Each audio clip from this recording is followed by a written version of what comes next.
اور جب ہم نے بنی اسرائیل سے عہد لیا کہ اللہ کے سوا کسی کی عبادت نہ کرنا، اور ماں باپ اور رشتہ داروں اور یتیموں اور محتاجوں کے ساتھ بھلائی کرتے رہنا، اور لوگوں سے اچھی باتیں کہنا، اور نماز پڑھتے اور زکوٰۃ دیتے رہنا، تو چند آدمیوں کے سوا تم سب اس عہد سے منہ پھیر کر پلٹ گئے۔ اور جب ہم نے تم سے عہد لیا کہ آپس میں کچھ تو خون نہ کرنا اور اپنوں کو ان کے وطن سے نہ نکالنا، تو تم نے اقرار کر لیا اور تم اس بات کو مانتے بھی ہو۔ پھر تم وہی ہو کہ اپنوں کو قتل بھی کر دیتے ہو، اور اپنے میں سے بعض لوگوں پر گناہ اور ظلم سے چڑھائی کر کے انہیں وطن سے نکال بھی دیتے ہو، اور اگر وہ تمہارے پاس قید ہو کر آئیں تو بدلہ دے کر ان کو چھڑا بھی دیتے ہو،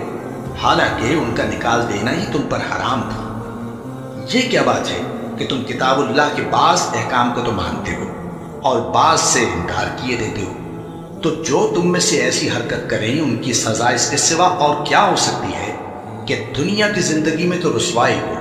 اور قیامت کے دن سخت سے سخت عذاب میں ڈال دیے جائیں۔ اور جو کام تم کرتے ہو